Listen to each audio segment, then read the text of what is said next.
Hey everyone, welcome to my channel Miss Secret, a secret method of study। तो आज हम बात करेंगे मेटाफिजिकल कंसीट्स के बारे में। Striking characteristic of metaphysical poetry is it's fondness for conceits. मतलब कि मेटाफिजिकल पोइट्री का कंसीट्स के प्रति प्यार या अफेक्शन उसकी सबसे बड़ी और सबसे अमेजिंग विशेषता है। Striking characteristic of metaphysical poetry is its fondness for conceits. And Helen Gardner observed that Helen Gardner ने भी ऑब्जर्व किया था कि a conceit is a comparison whose ingenuity is more striking than its justness. Conceit एक ऐसी तुलना है या एक ऐसा तुलनात्मक बिंदु है जिसकी जस्टनेस उसकी इंजेनिटी से भी ज़्यादा स्ट्राइकिंग है, अमेजिंग है। मतलब उसका यहाँ पे जस्टिस से मतलब है औचित्य से या डिसेंसी से। तो ऐसी तुलना जहाँ पर औचित्य से भी ज़्यादा महत्वपूर्ण उसकी सिंप्लिसिटी हो, वो कंसीट कहलाती हैं। And according to Helen Gardner के अनुसार all comparisons discovers likeness in things. A comparison becomes a conceit when we are made to concede likeness while being strongly conscious of likeness. यहाँ पर पहली line जो लिखी हुई है हेलन गार्डनर द्वारा, all comparisons discover likeness in things unlike, इसका मतलब है कि सभी तुलना जिनकी बातों में समानता हो, a comparison तुलना है, a comparison becomes a conceit when we are made to concede likeness while being strongly conscious of unlikeness. likeness और unlikeness का मतलब यहाँ पे समानता और असमानता से है या अनौचित्य से है। तो उन्होंने कहा है जब हम अनौचित्य या असमानता के प्रति सचेत होते हुए भी समानता को एक्सेप्ट करते हैं तो वहाँ पर कंसीट होता है। मतलब यहाँ पे कंसीट जो कंसेड लिखा है उसका मतलब है एक्सेप्ट और होता है कन्क्लिएट, ये दोनों ही इसके मतलब हैं। तो यहाँ पे कंसेड से मतलब है एक्सेप्ट से एंड कंसियस से मतलब है अवेयर से। तो Elizabethan poetry used conceits as ornaments। Elizabethan poetry में कंसीट्स का यूज़ ornaments की तरह होता है। जैसे कि हमने आपको पिछली वीडियो में बताया था कि ड्रमंड ने इसकी परिभाषा देते हुए यही कहा था मेटाफिजिकल पोइट्री के बारे में कि वहाँ पे कंसीट्स का यूज़ ornaments की तरह होता है।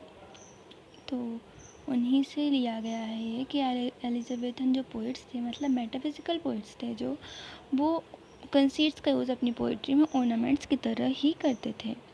एंड बट इन कॉन्ट्रेरी, पर इसके विरोध में या इसके विपरीत, अब metaphysical conceit is not इंडल्स in for its आउन सेक। मेटाफिजिकल पोइट्री है वो खुद के लिए इसमें लिप्त नहीं है। इंडल्स का मतलब होता है लिप्त होना।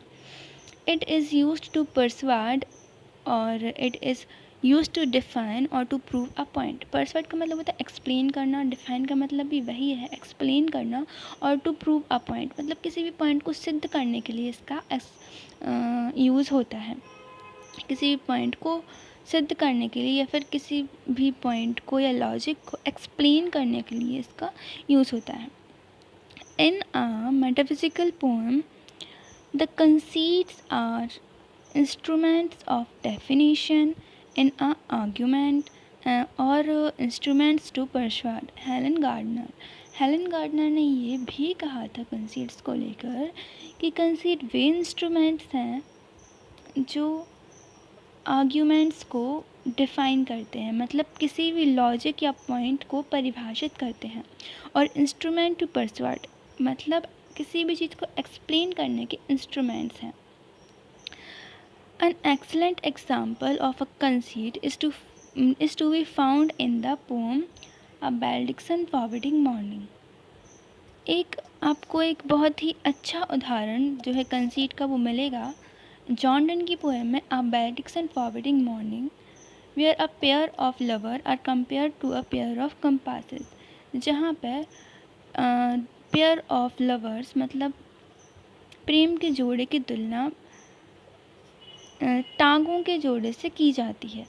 एक कंपास के दो टांग होते हैं, तो उन्हीं को वो जॉन डन खुद और अपनी लवर से कंपेयर करते हैं।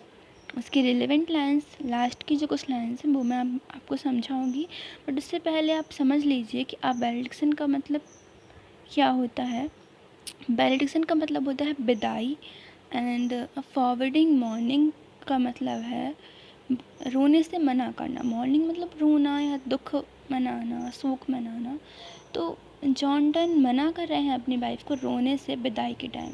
किसकी विदाई? जॉन डन की। जॉन डन जा रहे हैं अपनी प्रेग्नेंट वाइफ को से दूर एक जर्नी पर, तो ताकि उनकी वाइफ दुखी ना हो, खुश रहें, इसलिए वो उनके लिए एक पोइट्री लिखते हैं।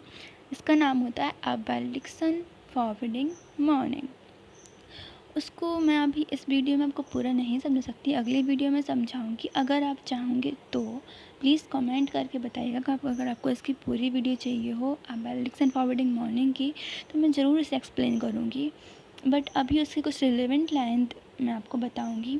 नीचे की कुछ लाइन्स हैं। ये पूरी पोएम है 36 लाइन्स की, और ये लिखी थी जॉन डन ने 1611 और अराउंड 1612 में, पर ये पब्लिश हुई थी उनके मरने के बाद 1633 में। तो इसकी मैं अब आपको समझाऊंगी कुछ lines. So if they be two they are two so, यहाँ पे जॉन डन अपनी और अपने वाइफ की सोल के बारे में कह रहे हैं। पहले वो उन्होंने ये कहा था कि उनकी और उनकी वाइफ की सोल एक ही है, पर अगर वो अलग हैं, अगर वो दो हैं, तो वो इस प्रकार होंगी कि as stiff twin compasses are two, जैसे किसी भी stiff twin compass are two, मतलब कि जिस तरह से किसी भी कंपास की दो टांगें अलग अलग होती हैं। हमारी आत्माएं एक ही हैं, पर अगर वे दो हैं तो इस प्रकार हैं जिस प्रकार की किसी भी कंपास की दो टांगें अलग अलग होती हैं। Thy soul the fixed foot makes no show, तुम्हारा सोल या तुम्हारी आत्मा वह फिक्स फूट है जो दिखाई नहीं देती कि वो फिक्स है। To move what doth if the other do, वो मूव तो करती है। To move what doth if the other do, जो घूमता तो है, पर जब दूसरा पैर घूमता है, यानी कि मैं जब घूमता हूँ तभी तुम घूमती हो, पर सो नहीं होने देती। एंड दो it is the centre set, और बीच में ही खड़े रहती हो या बैठी रहती हो। At when the other far doth roam, यहाँ पर रोम का मतलब है घूमने से। इस समय एक जो दूसरा पैर है वो दूर रहता है, फिर भी जो बीच में जो लेग रहता है वो अपना काम एकदम लॉयल्टी से करते रहता है। It leans and hearkens after it, leans का मतलब होता है झुकना, एंड हर्कन्स का मतलब होता है सुनना। वो झुकती है, एंड हर्कन्स मतलब सुनती भी है इसके बाद। And grows erect as that comes home, और वापस खड़ी हो जाती है जब वो घर वापस आती है। यानी जब दूसरा लेग वापस घर आता है तो जो लेग बीच में रहता है वो खड़ा हो जाता है। सच विल्ट दाउ टू मी, तुम ऐसी ही हो मेरे लिए। Who must like the other foot, जो उस दूसरे फूट की तरह है। ऑब्लिकली रन, जो तिरछे तिरछे घूमते ही रहता है। The firmness draws my circle just, तुम्हारी जो लॉयल्टी है या तुम्हारी जो दृढ़ता है वही मेरे सर्कल को जस्ट बनाती है, मतलब अच्छा बनाती है। And makes me and where I begin, और मैं वहीं आकर ख़त्म हो जाता हूँ जहाँ से मैंने शुरू किया है, मतलब वापस तुम्हारे पास ही आ जाता हूँ। तो ये थी जॉन डन की पोइट्री। जो उन्होंने अपनी वाइफ एनी मोर के लिए लिखी थी 1611 में। और उनकी वाइफ के लिए उनका एक प्यार था जिसकी वजह से उन्होंने पोइट्री लिखी। तो अगर आपको ये पूरी पोइट्री चाहिए है तो आप प्लीज़ मुझे कमेंट बॉक्स में बताइए। और अगर वीडियो अच्छी लगी है तो please like it and comment on it and please to subscribe my channel and please support me guys. तो मिलते हैं अगली वीडियो में। Okay bye.